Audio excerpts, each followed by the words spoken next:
Morning, कैसे हैं आप लोग। मैं श्वेता दीक्षित आज आपको हातिम के दूसरे सवाल का चौथा भाग सुनाऊंगी। तो चलिए शुरू करें।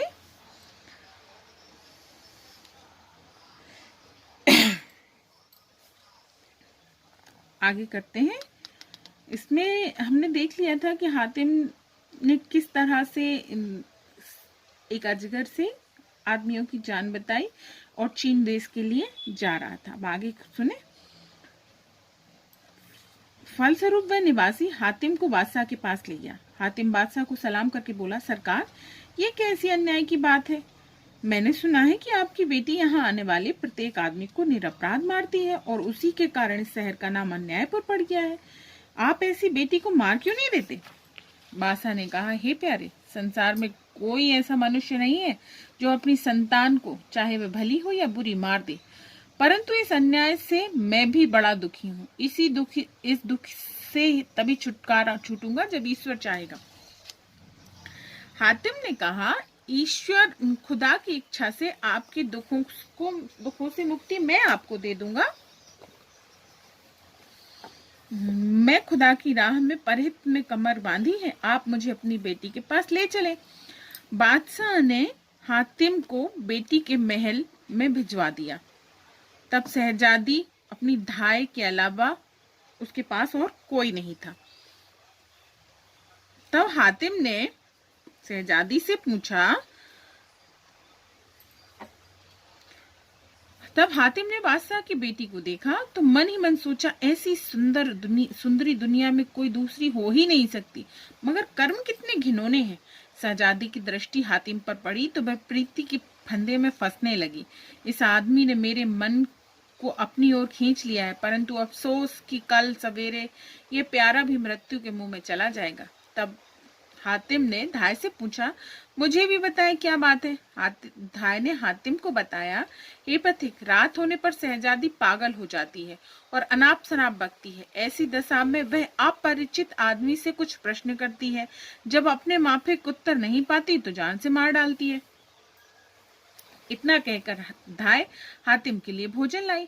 भोजन को देखकर वह बोला, मेरे लिए सिर पर मृत्यु नाच रही है। प्रातः काल ही मारा जाऊंगा। मैं तभी भोजन पाऊंगा जब मेरा काम पूरा हो जाएगा।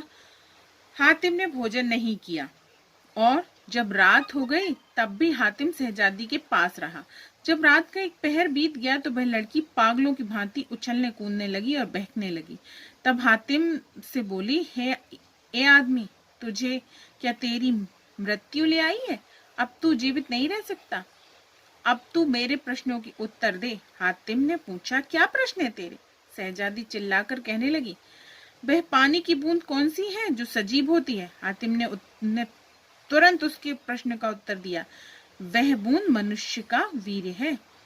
शहजादी ने अगला सवाल किया, वह मेवा कौन सा है जो सबसे मीठा होता है। वह मेवा पुत्र है जो सब मेवाओं में सबसे मीठा होता है।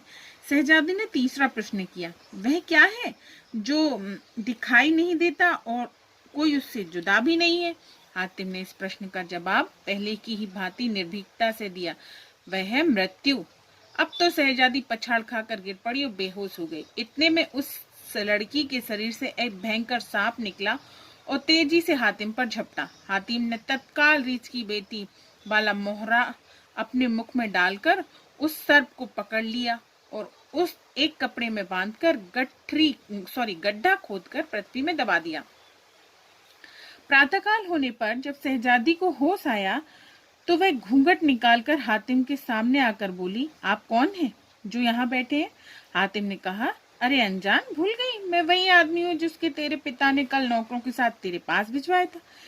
इतना सुनते ही उसने धाय को बुलवाया और बोली, हे माता, आज क्या कारण है कि यह आदमी जीवित रहा। धाय ने कहा, हे बेटी, ये भगवान की दया है जो यह आदमी जीवित है।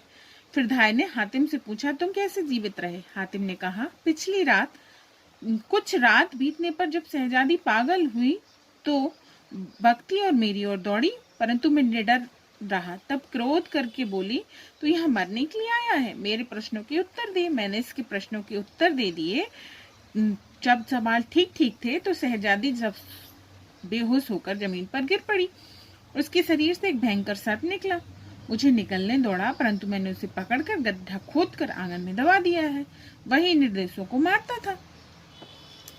धाय ने यह सूचना तुरंत बादशाह तक पहुंचाई। बादशाह काफी हैरान हुआ और दौड़ा दौड़ा वहां आया और हातिम से पूछा, हे पथिक, इसका रहस्य क्या था? तब हातिम ने बताया, इस पर एक जिन्न सवार था और वही सर्प बनकर यह सब कौतुक कर रहा था।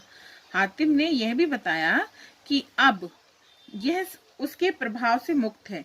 यह जानकर बादशाह काफी प्रसन्न हुए और हातिम से बोले, हे पथिक, तुमने मेरी बेटी को नया जीवन दिया है, अब तुम ही उससे विवाह करके उसका उद्धार करो।